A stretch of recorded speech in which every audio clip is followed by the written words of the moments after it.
মুসলিম কান্ট্রিগুলোতে অভিযান চালায়, তারা কিন্তু ওই ধর্মীয় ফিলিংস থেকেই অভিযানটা চালায়। তার মানে যত বেশি পারো মুসলমানদেরকে মারো। বেনিয়ামিন নেতানিয়াহুর যে বিষয়টা, সেটা হচ্ছে কি উনি তো ইলেজিটিমেট।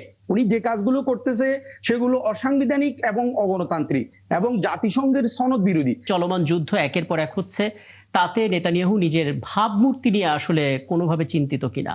এবং নেতানিয়াহু স্পষ্ট করে বলেছেন যে মূল্যবোধ দিয়ে আসলে জয় পরাজয় নির্ধারণ হয় না, রণাঙ্গনে আসলে ক্ষমতা এবং মেধাই সবচেয়ে গুরুত্বপূর্ণ। মূল্যবোধ দিয়ে যদি টিকা যেত তাহলে জেসাস কখনোই চেঙ্গিস খানের সামনে দাঁড়াতে পারতেন না, এরকম একটা কথা তিনি উল্লেখ করেছেন। পরবর্তীতে নানাভাবে সমালোচিত হয়েছেন, কিন্তু ধর্মগুরুরা নিশ্চুপ ছিলেন এবং নেতানিয়াহু বহাল তবিয়তে আছেন। এবং তারও কিছুদিন আগে তিনি দাজ্জাল নিয়ে মন্তব্য করেছিলেন, যেটা আসলে অনেক মুসলিমদের আঘাত লেগেছে। মানে এই জাতীয় বিষয়গুলো যুদ্ধের মধ্যে টেনে আনা পরিকল্পিত, নাকি আসলেই তিনি বেফাস কোনো মন্তব্য করেছেন? ধর্ম বিষয়টা কেন এত জোর করে আনছেন উনি? আমি আপনাকে বলি, আসলে মুসলমানরা যখন এই রকম কথা বলে তখন মুসলমানদেরকে উগ্রবাদী, জঙ্গি, তারপরে আপনার অনেক কিছু বলা হয়। ফ্যাক্ট হচ্ছে কি, 9/11-এর যে ঘটনাটা ঘটেছিল, 9/11-এর যে সোকল্ড সন্ত্রাসী হামলা আমেরিকায় হয়েছিল, সেই হামলার পরে জর্জ বুশ কিন্তু তখনকার প্রেসিডেন্ট, তিনি কিন্তু সরাসরি বলেছিলেন যে ক্রুসেড শুরু হয়ে গেছে। আচ্ছা, ক্রুসেড শুরু হয়ে গেছে। এখন যে ঘটনাগুলো ঘটছে তাতে ধর্মের আবহ এগুলো টেনে আনা হচ্ছে। আমি আপনাকে বলি, ইসরায়েল বা আমেরিকা বা পশ্চিমা বিশ্ব, তারা কিন্তু যখন মিডল ইস্টে বা বিভিন্ন মুসলিম কান্ট্রিতে যত অভিযান চালায় সব তো মুসলিম কান্ট্রিগুলোতেই বেশি। জি, এর ভিতরে ব্যতিক্রম শুধু আপাতত ভেনিজুয়েলা হলো। হ্যাঁ, ভেনিজুয়েলা হয়েছে মূলত ইরান, চীন, রাশিয়ার সাথে বেশি কানেকশন থাকার কারণে, তা না হলে হতো না। আচ্ছা, তো এই যে যখন মুসলিম কান্ট্রিগুলোতে অভিযান চালায়, তারা কিন্তু ওই ধর্মীয় ফিলিংস থেকেই অভিযানটা চালায়। তার মানে যত বেশি পারো মুসলমানদেরকে মারো। আচ্ছা, যতদূর সম্ভব মুসলমানদেরকে নির্মূল করো। ওরা দেখেন বলে কিন্তু এলিমিনেট, নির্মূল করে দেয়া, একদম উচ্ছেদ করে দেয়া, মুছে ফেলা বলে। কেমন?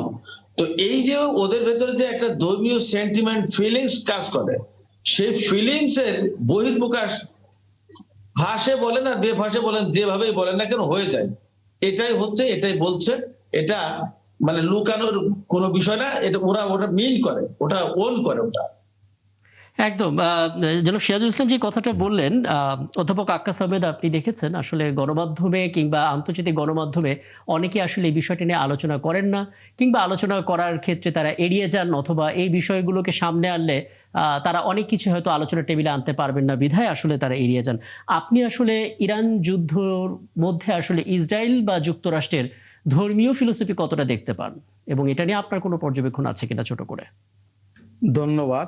আসলে এখানে ইসরায়েলের যে বিষয়টা, ইসরায়েলের প্রধানমন্ত্রী বেনিয়ামিন নেতানিয়াহু যে ধর্মীয় বিষয়টা নিয়ে আসছেন, সেটা হচ্ছে কি উনি তো আসলে এটা তো একটা, ওই রাষ্ট্রটা হচ্ছে কি সাংবিধানিকভাবে একটি থিওক্রেটিক কান্ট্রি। আমরা যদি ইরানকে যদি থিওক্রেটিক ডেমোক্রেসি বলি, মানে ধর্মতান্ত্রিক গণতন্ত্র, সেখানে গণতন্ত্র আছে আবার ধর্মতন্ত্র আছে, যেটা based on Islamic principal and values. On the other hand, এটা হচ্ছে জিউইশ স্টেট, একটি ইহুদিবাদী রাষ্ট্র যেটা থিওক্রেসি, আবার ডেমোক্রেসিও আছে। অর্থাৎ দুই ধর্মের থিওক্রেসি এবং ডেমোক্রেসি, ইরান এবং ইসরায়েল। তো ইসরায়েল আসলে প্রাইম, এই যে বেঞ্জামিন নেতানিয়াহু, এটা বেনিয়ামিন নেতানিয়াহু, হিব্রু ভাষায় বেনিয়ামিন নেতানিয়াহু। তো বেনিয়ামিন নেতানিয়াহুর যে বিষয়টা, সেটা হচ্ছে কি উনি তো ইলেজিটিমেট। উনি যে কাজগুলো করতেছে সেগুলো অসাংবিধানিক এবং অগণতান্ত্রিক এবং জাতিসংঘের সনদ বিরোধী।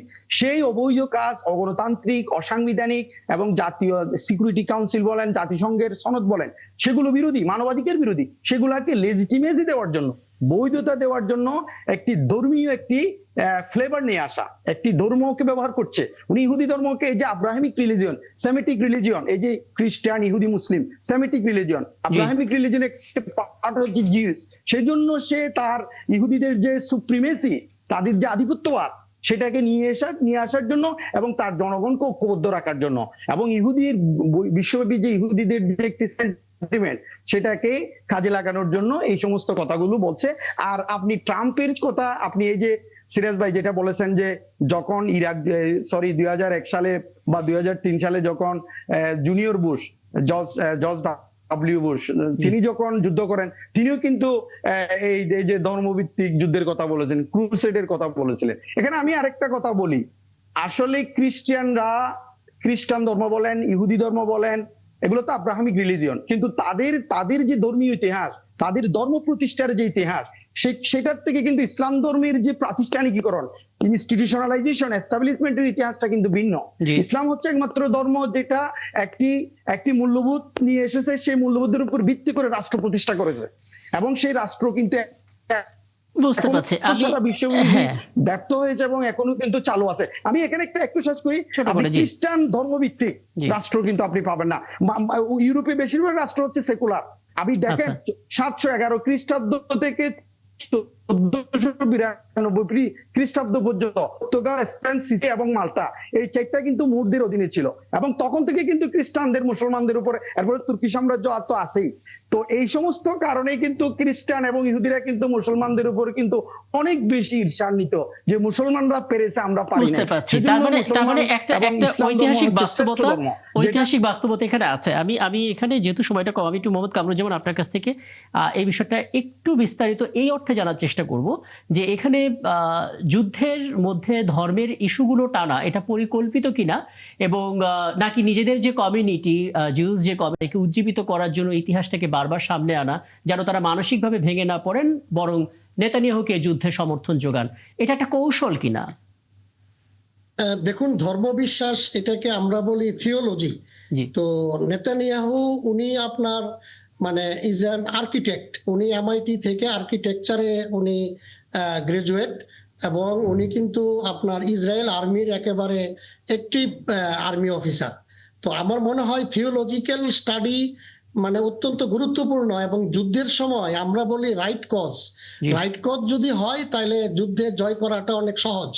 তো আমি তো বলবো, যদি সত্যিকারের ইতিহাস নিয়ে আমরা এই যুদ্ধগুলোকে পর্যালোচনা করি, তাহলে দেখব যে এটার মধ্যে মানে আপনি জানেন যে ইব্রাহিম আলাইসাল্লামের মানে এক স্ত্রীর গর্ভে ছিলেন হজরত ইসমাইল বড় ছেলে, বিবি হাজেরার গর্ভে, আর বিবি সায়েরার গর্ভে ছিলেন হজরত ইসাক, এবং ইসাকের ছেলে ছিলেন ইয়াকুব, খ্রিস্টিয়ানরা বলে জ্যাকব।